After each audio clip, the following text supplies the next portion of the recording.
Les vraies voix Sud Radio, 17h-20h, Philippe David. Retour des vraies voix avec Philippe Bilger, Françoise Degois et Jean Dorido. Le débat a déjà commencé. Pas du tout. Même vous le prenez pour qui? On est super discipliné. Vous avez un sens de l'anticipation digne de Mbappé. Non, mais vous avez vu ça, vous avez la discipline, vous avez vu comment on commence cette rentrée. Oui. On est discipliné, on se marche pas dessus, on s'engueule pas. Arrêtez de me regarder avec votre air entre deux airs. Mais je n'ai pas un air entre deux airs. Alors il y en a un qui est entre deux partis en ce moment, c'est les Républicains, et le second parti c'est le Rassemblement National. C'est bien sûr Éric Zemmour qui était à la convention d'Objectif France, c'était dans le sud de la France samedi et dimanche, et on a l'impression que lui titillerait l'idée, et peut-être pas qu'en se rasant, qu'il pourrait nous faire une Emmanuel Macron il y a 5 ans, Emmanuel Macron qui avait siphonné une partie du PS, une partie des Républicains, lui partant un peu plus à droite pour siphonner une partie des Républicains et une partie du Rassemblement National. Tiens, on l'écoute. Est-ce qu'Éric Zemmour vous fait peur ? Non. Marine Le Pen, elle a un socle très, très solide, mais vous avez vu, elle a déjà perdu 5 points dans les sondages. D'abord, je n'ai pas peur parce que je considère qu'Éric Zemmour n'est pas un de mes concurrents. Il est le concurrent de LR. Quand je présente mes livres, il y a des gens du Front National ou du Rassemblement National, il y a des gens de LR. Il a le droit de se présenter, ça ne me pose aucune difficulté, moi. Tout le monde a compris au RN qu'elle ne gagnerait jamais. Voilà, c'est tout, c'est clair. Il vous fait pas peur ? Est-ce que j'ai une tête à avoir peur de quoi que ce soit? Sud Radio, les vraies voix. Le débat est ouvert. Et avec nous pour en débattre, Frédéric Sinclair, politologue, auteur des livres La refondation de la droite et La droite face à l'islam, publiés les deux chez Salvatore. Bonsoir Frédéric Sinclair. Bonsoir. Est-ce que La refondation de la droite, c'est le titre d'un de vos excellents livres qui était sorti il y a pile 5 ans de mémoire. On vous avait reçu d'ailleurs à ce sujet sur Sud Radio. Est-ce que vous ne voyez pas quelque part avec cette éventuelle candidature Zemmour une refondation de la droite qui est en cours ? Il y a une refondation intellectuelle, effectivement. En revanche, il y a une difficulté, c'est d'ancrer cette refondation intellectuelle dans une réalité partisane. Et là, j'ai l'impression qu'on met un peu la charrue avant les bœufs. On va très très vite en la matière. On prête à Éric Zemmour une réussite politique qui serait l'égale de sa réussite médiatique. Et je pense que son talent de chroniqueur n'a pas forcément d'égal en matière de stratégie politique. Et le positionnement, par exemple, qu'il a par rapport au RN, on pourra en parler, mais fait question et à mon avis est beaucoup plus destructeur que ce qu'il pense. Lui, il pense que c'est constructeur et qu'il va récupérer comme ça une partie des voix du RN. Je pense que c'est pas le cas. Je donne la parole à la plus à droite de nos vraies voix, Françoise Degois. Non, c'est le mot. Oui. On va être à gauche. C'était une blague, hein, bien sûr, Frédéric Sinclair. Non, il avait compris. Je pense qu'il avait compris. Non, vous savez, le problème, si vous voulez, d'Éric Zemmour, c'est la presse. Vous savez, la presse, à un moment donné, elle s'ennuie. Donc la presse, elle a besoin de construire, de raconter des histoires. Et Éric Zemmour, qui est journaliste, lui donne cette histoire à raconter. Moi, je crois que c'est une histoire complètement éphémère. Pourquoi ? Parce que quand vous êtes candidat à la présidentielle, déjà, vous changez. Les gens changent de regard sur vous.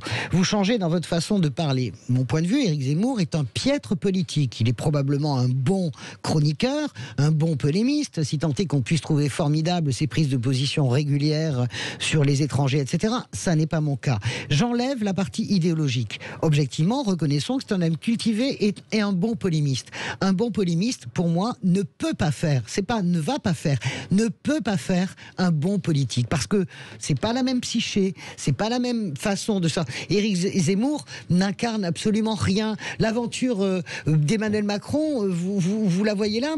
Vous voulez que je fasse un pari ? Je pense qu'Éric Zemmour, ça termine, c'est à 7%, là, on ne sait pas pourquoi. Ça termine à 1%, et je ne suis même pas sûr qu'il aille jusqu'au bout d'une candidature. Et d'ailleurs, la façon dont Robert Ménard lui a répondu signe, de mon point de vue, ce que l'électorat Rassemblement National va dire. T'es bien gentil, on t'aime beaucoup sur CNews, mais s'il te plaît, n'affaiblis pas notre camp. Voilà, je crois que c'est ce qui va se passer. Frédéric Sinclair. Non, je m'inscris en faux par rapport à ce qui vient d'être dit. On ne peut pas présager de la volonté politique d'Éric Zemmour. Je crois que non, c'est pas sa volonté, c'est sa manière, sa façon de faire. Frédéric Sinclair. Je crois que en réalité, la difficulté d'ancrer une conscience intellectuelle comme celle d'Éric Zemmour dans une réalité partisane politique ne tient pas tant à une difficulté technique, c'est-à-dire que contrairement à ce qui vient d'être dit, Éric Zemmour a probablement toutes les qualités pour gouverner un pays. Je rappelle le meilleur exemple de la France qui est le général de Gaulle. Je ne crois pas qu'il ait été un fervent partisan de la politique active, ni maire, ni conseiller départemental, ni régional. Qu'il a toutes les qualités pour gouverner. Non, mais Frédéric, excusez-moi. Je termine. Et donc, il a juste sauvé la France. Non, mais je termine. Et donc, pour Éric Zemmour, c'est exactement la même chose. C'est-à-dire que le principe de base qui consiste à le disqualifier avant qu'il ait fait ses preuves est juste inacceptable. Donc en revanche, il y a une problématique de temps. C'est-à-dire que si Éric Zemmour s'inscrit dans une problématique politique sur le temps long et qu'on ne limite pas son ancrage à 2022, mais qu'il fonde un parti et qu'il est prêt à rester en politique et à proposer une nouvelle offre, à ce moment-là, c'est différent. Je dis juste que l'alternative 2022 est très courte et les conditions politiques ne sont pas les mêmes que pour Emmanuel Macron. Philippe Bilger. Frédéric Sinclair, sans jouer au centriste, je me situe vraiment... Je trouve que Françoise de Gois est très condescendante à l'égard d'Éric Zemmour et je crois que elle perdrait son pari si on le faisait sérieusement. Mais vous, d'une certaine manière, est-ce que vous n'êtes pas trop gentil, trop aimable avec l'avenir qui est le sien?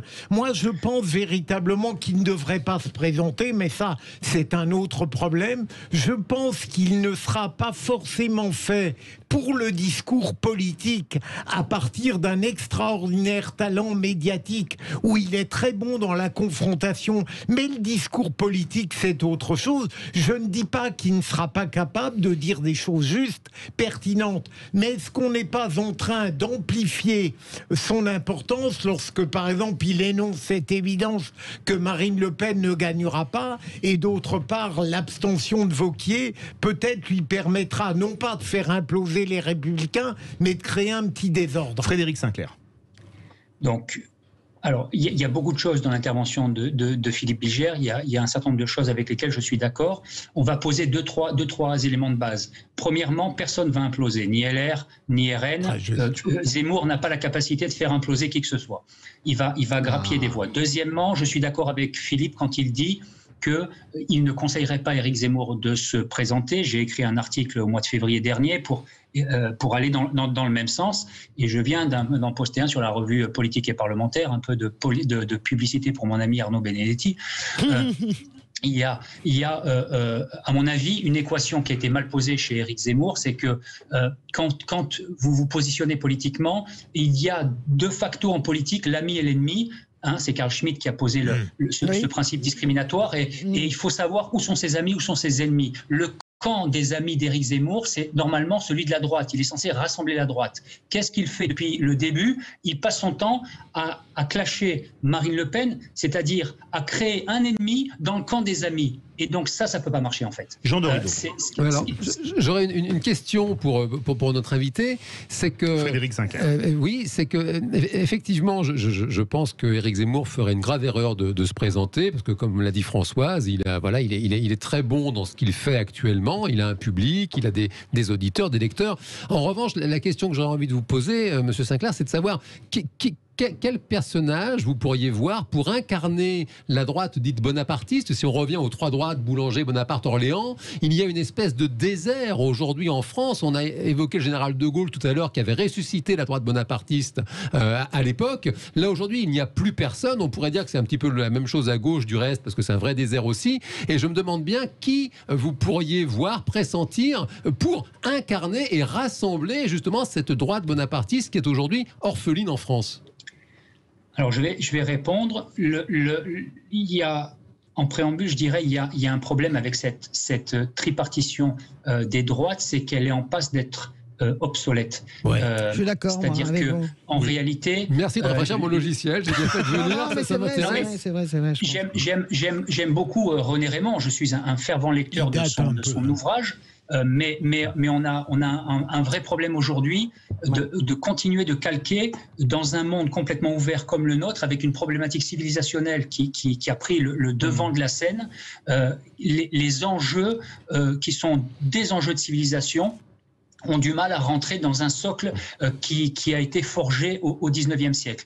La question bonapartiste, elle est presque tout entière fondée sur la notion d'autorité, et en réalité, des personnes qui prétendent faire preuve d'autorité et de rétablir l'autorité de l'État, il n'y a que ça. Et donc, j'allais dire, tout le monde à droite y prétend à cette position bonapartiste, et Éric Zemmour, comme les autres. Mais la vérité, en fait, elle est ailleurs, c'est-à-dire que l'autorité de l'État ne suffit pas à faire une politique de droite, et l'électeur de droite aujourd'hui, quand il dit qu'il attend un rétablissement de l'autorité de l'État, en réalité, caché derrière sa tête, il attend bien plus. Oui, juste un mot, Frédéric, pour vous dire parce qu'on va au 0826 300 300 après. On va être d'accord sur le temps qui reste à Éric Zemmour. Si je résume mon passé, je ne suis pas du tout condescendante avec Éric Zemmour. Je pense simplement qu'il n'est pas fait pour ça. Je l'ai vu, j'ai vu comment il a construit son discours à la Convention des droites avec Marion Maréchal. On voit très bien que ça fonctionne pas, mais parce que c'est pas que c'est un métier, c'est un don et un talent, et les deux talents ne vont malheureusement pas souvent ensemble. Après, le comparer au général de Gaulle, pardonnez-moi de vous le dire, c'est impossible. D'abord, comparaison des paraisons, et puis Éric Zemmour n'a absolument rien à voir avec le général de Gaulle. Rien dans sa vie, à part avoir écrit des livres, ne peut justifier qu'on fasse une telle comparaison. Là où je vous rejoins, et je vais peut-être plus dur que vous, c'est que, regardons au niveau de l'opinion, je ne vois pas son espace. Le jeu médiatique est de raconter cette histoire de l'homme qui pourrait faire imploser. Il n'implosera rien du tout. L'électorat de droite est assez fixé quand même sur une des personnalités, une des trois. L'électorat de Marine Le Pen, il est très homogène, il n'est pas volatile, en aucun cas. Donc je ne vois pas l'espace d'Éric Zemmour. Voilà. On part au 0826 300 300. Bonsoir Joseph. Bonsoir. Bonsoir tout le monde. Est-ce que pour vous, Éric Zemmour peut faire imploser LR et le RN, ou l'un ou l'autre, ou les deux? Alors, je vais être franc avec vous, et je vous ai écouté attentivement. Je ne fais pas le poids contre vos invités, et contre vous, par rapport à tout ce que vous avez dit. Par contre, déjà une grande intelligence. Je suis ravi d'être avec vous, parce que j'aime déjà votre radio, mais ça, bref, on peut s'exprimer. Moi, je suis quelqu'un du peuple, c'est-à-dire que je n'écris pas des livres, je suis citoyen lambda, je travaille, bref. Je fais partie aussi de ce mouvement de concertation depuis le début, mais je vous le dis pour que vous allez comprendre quelque chose. Aujourd'hui, monsieur Zemmour fait du racolage. Moi, je vous dis les choses cash. Fait du racolage avec l'ancien journaliste FR3, avec notre ami Philippot, et j'en passe, les vertes et les pas mûres. Mais ce qu'il a oublié, monsieur Zemmour, c'est ce que j'ai dit dernièrement, moi, à mes troupes, puisqu'il veut faire partie du haut de la scène, c'est qu'il s'attaque à une nation.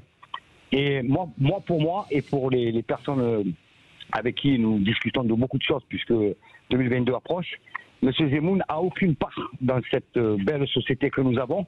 La seule part qu'il a, c'est d'écrire des livres, d'être un très bon journaliste, enfin voilà, un écrivain. Il a animé une émission, ok, voilà, je pense que sa place est là. Et qui ne cherche pas à brûler les étapes, à brouiller la tête de nos citoyens qu'aujourd'hui cherchent un vrai alternatif pour sortir des griffes de ces mondialistes, ça il faut le savoir. Et je pense que M. Zemmour est en train de jouer au chat et la souris. Je pense qu'il croit qu'il a une carte à jouer, mais la seule carte qu'il a à jouer, je vous l'ai dit, c'est de rester à sa place. Non. Moi, je vous dis les choses cash. Joseph, voilà. On va faire réagir Frédéric Sinclair, Philippe Bilger et Jean Dorido. Frédéric Sinclair, qu'est-ce que vous voulez répondre à Joseph? Donc je comprends le point de vue de Joseph, et d'ailleurs il est probablement assez symptomatique de l'atmosphère qui s'est développée dans la crise des Gilets jaunes, où on a une fracture en fait avec les élites, et il y a une suspicion de base qui touche toute élite qui veut entrer en politique. Rappelez-vous, pendant le mouvement des Gilets jaunes, même quand au sein du mouvement des Gilets jaunes, une élite ou une forme d'élite émergeait, elle était sectionnée immédiatement. Donc Éric Zemmour n'échappe pas à la règle. Ce que j'aimerais rappeler, c'est au sujet d'Éric Zemmour, qui est quand même une personne intéressante, parce que justement, il a un discours qui se soucie du peuple et de la nation, c'est-à-dire que ce n'est pas un mondialiste, ce n'est même pas un internationaliste. Donc il fait vraiment partie de cette frange à droite qui a envie de revenir au peuple. Y arrivera-t-il, aura-t-il les moyens? Je ne sais pas. Mais en tout cas, il est là, et c'est en ça que son électorat potentiel recouvre celui de Marine Le Pen. S'il y a une chose à dire sur le rapport qu'il a à Marine Le Pen, c'est probablement celle-ci. Éric Zemmour, avant 2022, va avoir un problème parce que Marine Le Pen occupe le champ politique et le champ populiste. Après 2022, si Marine Le Pen échoue encore une fois, elle ne sera plus légitime. C'est-à-dire qu'en fait, la place d'Éric Zemmour, elle est après 2022. Elle n'est pas avant 2022. Après 2022, il va falloir un changement au RN parce qu'on ne peut pas continuer d'occuper cet espace politique sans jamais pouvoir gagner la victoire. Le mot de la fin, Philippe Vigère et Jean Dorido. Frédéric, est-ce que vous ne croyez pas qu'Éric Zemmour, sans avoir la capacité de faire imploser, vous l'avez dit très bien, peut s'appuyer sur ce qu'il y a de faible chez les Républicains par rapport à ces thèmes dominants, de la même manière qu'il peut s'appuyer sur ce qu'il y a de faible aujourd'hui au Rassemblement national, qui a tenté, à tort ou à raison, une normalisation par rapport à ses extrémismes habituels?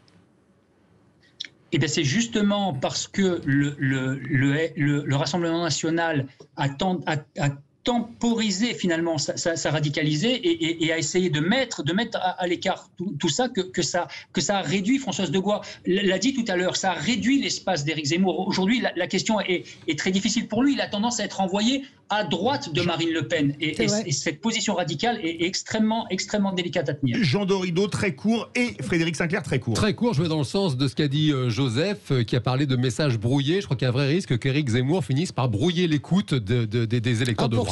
1%. On prend les paris? Ça va brouiller l'écoute, mon cher Frédéric Sinclair? C'est un risque. Je pense que ça va dépendre du message chez LR. C'est-à-dire que aujourd'hui, c'est eux qui tiennent les clés de la campagne de la droite. S'il y a un seul candidat et qu'ils arrivent à fédérer, ce qui m'étonnerait, c'est mal parti, oui.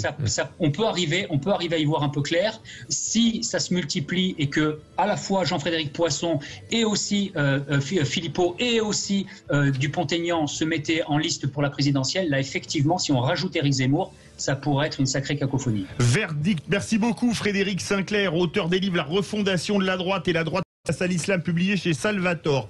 Verdict sur Twitter, vous êtes 69,9% à dire que oui, Éric Zemmour peut faire imploser les Républicains et le Rassemblement national. Dans quelques instants, on va prendre la direction de l'Essonne avec une histoire de squat absolument incroyable. On sera avec Philippe Rossi. Restez bien avec nous dans Les Vraies Voix sur Sud Radio.